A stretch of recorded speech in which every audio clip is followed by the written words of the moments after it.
नमस्कार दोस्तों, स्वागत है आप सभी का पाथफाइंडर पर। मेरा नाम है अनिरुद्ध और इस वीडियो में मैं आपके साथ डिस्कस करने वाला हूं। रिसेंटली हरियाणा गवर्नमेंट ने एक बहुत ही बड़ा फैसला लिया है। सो बेसिकली क्या हो रहा है कि हरियाणा में अंतिम संस्कार के लिए लकड़ियों की कमी पड़ रही है और इसी के चलते हरियाणा के स्टेट फॉरेस्ट डिपार्टमेंट के द्वारा ये फैसला लिया गया है कि इन लकड़ियों की कमी को पूरा करने के लिए अब जो स्टेट के अंदर फॉरेस्ट हैं, जो थोड़े बहुत फॉरेस्ट हैं और जो ट्रीज हैं, उनको काटा जाएगा सो दैट ये अंतिम संस्कार के लिए जो लकड़ियों की कमी पड़ रही है इसको किसी तरीके से पूरा करवाया जाए। जानेंगे एग्जैक्टली ये कमी कहां कहां पे देखने को मिल रही है एंड ऑल्सो जानेंगे कि हरियाणा का जो कोविड क्राइसिस है वो किस डायरेक्शन में जा रहा है। चलिए स्टार्ट कर। ऑल्सो शुरू करने से पहले आपको बताना चाहूंगा, कल यानी कि 13 मई को प्रातः 8 बजे आपके साथ मेरी मुलाकात होगी। We will be dealing with MCQs from polity from the chapter of emergency provisions. तो यदि आपने अभी तक इस क्लास में एनरोल नहीं किया है, आप एनरोल कर सकते हैं। लिंक नीचे डिस्क्रिप्शन में है। Totally free of cost class है, आपको केवल लिंक में जाके उसको एनरोल पे क्लिक करना है। राइट। सो देखिए दोस्तों, हरियाणा का जो कोविड का क्राइसिस है वो कुछ इस तरीके से बढ़ा था। 1 अप्रैल की बात है जब कोविड की ऑलमोस्ट हमें किसी को भनक भी नहीं थी कि सेकेंड वेव आ सकती है। उस टाइम पे हरियाणा के केसेस 1600 के आसपास केसेस एक दिन में आ रहे थे, जो कि कंप्लीटली एक मैनेजेबल नंबर था। और जो मौतें हो रही थी वो एक दिन में 9 से 10 के आसपास डेथ्स हो रही थी। और ये उस टाइम के ऐसा मान लीजिए 3-4 दिन आगे पीछे की कहानी भी ऑलमोस्ट सिमिलर थी।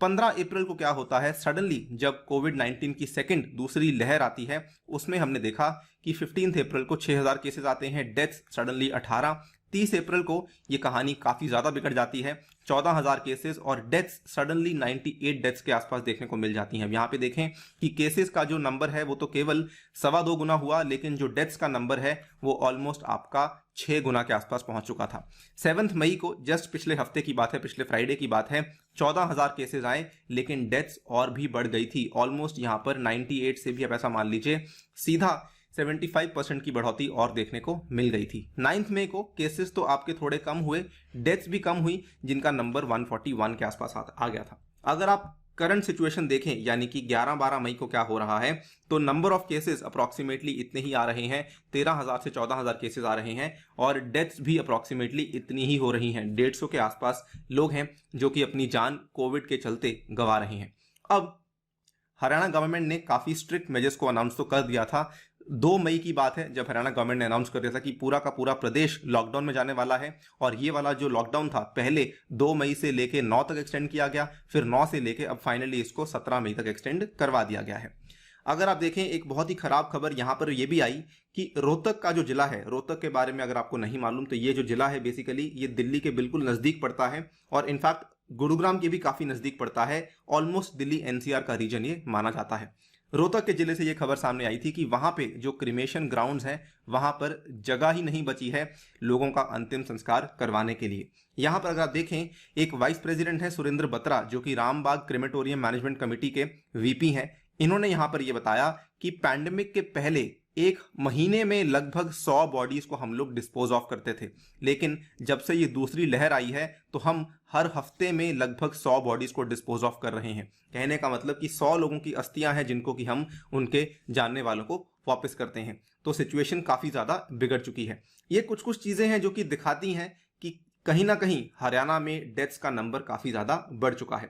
हालांकि अगर आप देखें यहाँ पर जो आंकड़े मैंने आपके सामने शेयर किए हैं, इसके चलते कई सारी अथॉरिटीज, कई सारे जो न्यूज़पेपर्स हैं, कई सारी मैगजीन्स हैं, वो ये भी कह रही हैं कि हरियाणा में अंडर रिपोर्टिंग हो रही है। बट हम उस डिबेट में नहीं जाने वाले हैं। अगर आप यहाँ पर भी देखें, ये वाली पर्टिकुलर खबर है टाइम्स ऑफ इंडिया की, कोविड क्रिमेशंस आउट नंबर डेथ्स, तो हम उस डिबेट में नहीं जाने वाले हैं कि क्या यहाँ पर जो मौतों का आंकड़ा है वो सही से बताया जा रहा है या नहीं बताया जा रहा है। हम तो बात करने वाले हैं कि सिचुएशन जो है वो ऐसी किस प्रकार बन गई कि हरियाणा सरकार को अपने स्टेट में ट्री फेलिंग के लिए यहां पर एक बड़ी अनाउंसमेंट करनी पड़ी। अगर आप देखें, as the demand for wood at the crematoria across municipalities and districts rises, Haryana government has taken an unprecedented decision कि वो अपने फॉरेस्ट डिपार्टमेंट को, जंगलात महकमे को ट्री फेलिंग का कंटिन्यू करने का अप्रूवल दे चुके हैं amid the state wide lockdown. कि एक तरफ तो लॉकडाउन है लेकिन उसके बावजूद भी ट्री फेलिंग की एक्टिविटी को आप लोग को कंटिन्यू करना होगा, बिकॉज लकड़ी की कमी काफी ज्यादा बढ़ चुकी है। पूरा का पूरा ऑर्डर हरियाणा के जो चीफ सेक्रेटरी हैं विजय वर्धन जी, इनके द्वारा दिया गया था। जस्ट अभी परसों की ही बात है, संडे इवनिंग को ये ऑर्डर दिया गया था और इन्होंने ट्री फेलिंग की एक्टिविटीज को यहां पर उन एक्टिविटीज में डाल दिया था कि ये एक्टिविटीज अलाउड हैं to be carried out under the lockdown. Exact जो ऑर्डर है उसको आप यहां पे देख सकते हैं। Tree felling operations of the Forest Department and the Haryana Forest Development Corporation shall remain operational subject to the condition that they will be allowed only to the extent required for meeting the fuel wood requirements of the municipal corporation and district administrations। देखिए normally क्या होता है कि म्यूनिसिपैलिटियों को और जिला प्रशासनों को अक्सर फॉरेस्ट डिपार्टमेंट के द्वारा ही वुड प्रोवाइड करवाई जाती है यहाँ पर अंतिम संस्कार करने के लिए। ये केवल महामारी की बात नहीं है, आमतौर पर भी ऐसा ही होता है और ये केवल हरियाणा में नहीं पूरे भारत में लगभग ऐसा ही होता है, राइट। हरियाणा में लकड़ी की कमी होने की वजह से, बिकॉज यहाँ पर फॉरेस्ट की काफ़ी कमी है, इसीलिए ये चीज़ काफ़ी ज़्यादा एक बड़ा मुद्दा बन चुकी है कि एक तरफ तो फॉरेस्ट की कमी है, दूसरी तरफ अगर आप देखें कि ये एक ऐसी एक्टिविटी है जिसके वजह से यहाँ पे कोविड और फैल भी सकता है ट्री फेलिंग के चलते, लेकिन अब ये मजबूरी में गवर्नमेंट को ये भी करना पड़ रहा है। तो ये एक तरीके से आपको ऐसे समझना है कि ऐसी चीज़ें भी होने को देखने को मिल रही हैं in the country of India, in the state of Haryana. अब ये सिग्निफिकेंट डिसीजन क्यों बन जाता है? सिग्निफिकेंट डिसीजन इसलिए बन जाता है, ध्यान से देखिए, state forest department normally fuel wood को प्रोवाइड करता है, ये आपको बता चुका हूं मैं।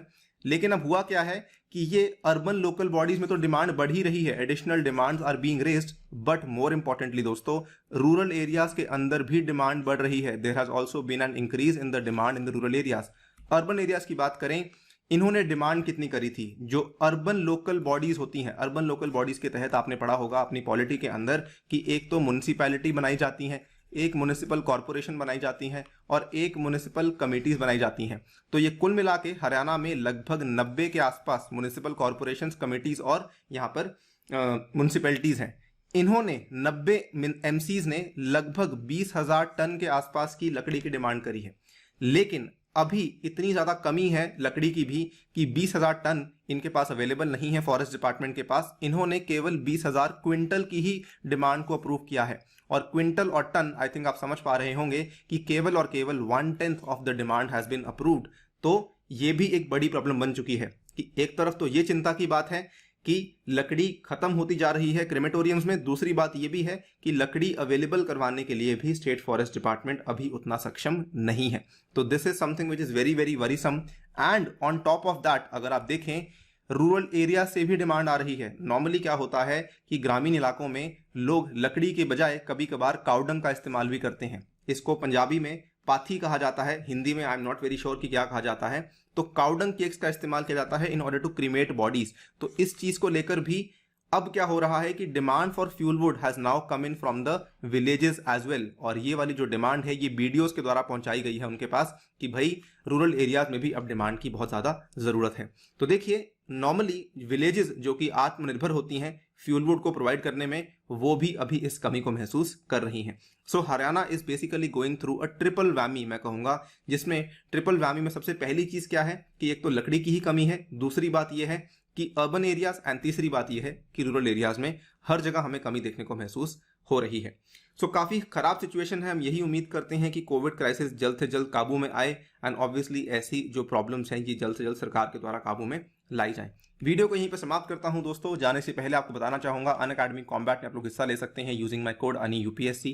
हर रविवार को होता है ये, और जो भी इसमें विजेता होंगे उनको यहाँ पर कुछ ना कुछ स्कॉलरशिप अनअकैडमी के द्वारा प्रोवाइड करवाई जाएगी।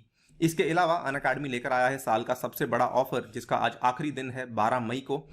आपने बेसिकली अगर जीएस के साथ ऑप्शनल को कंबाइन करना है तो उस केस में you can go for 25% of. इसमें क्या है, जो नया प्राइस है वो केवल 57,500 का है और इसके ऊपर भी आप लोग 10% डिस्काउंट ले सकते हैं using my unique referral code अनि UPSC। तो इसके ऊपर भी आपको लगभग 5700 रुपीज़ और ऑफ मिल जाते हैं। अगर आप कंपेयर करना चाहते हैं, कंपेयर भी कर सकते हैं। ओरिजिनल कॉस्ट केवल जीएस की 49,500 थी, ऑप्शनल के साथ कंबाइन करके इसकी कॉस्ट 57,500 है, यानी कि आपको 8,000 रुपये में पूरा का पूरा यहाँ पे ऑप्शनल प्रोवाइड करवाया जा रहा है। ऑल्सो अनअकैडमी पे आप किसी भी टीचर से पढ़ना चाहते हैं तो पढ़ सकते हैं। ये सारे के सारे बैचेस ऑलरेडी लाइव चल रहे हैं अनअकैडमी पे। जो भी टीचर आपको सूट करता है उसकी मदद से आप वहाँ जाके पढ़ सकते हैं। कुछ बच्चों को मेंटरशिप चाहिए होती है तो मेंटरशिप के लिए आइकॉनिक कोर्स लेकर आया अनअकैडमी और इसमें 74,500 का आपका कोर्स है, जिसके ऊपर आप लोग 10% डिस्काउंट ले सकते हैं यूजिंग माय रेफरल कोड अनि UPSC, right. With that I take your leave. Thank you for listening, stay tuned and stay safe.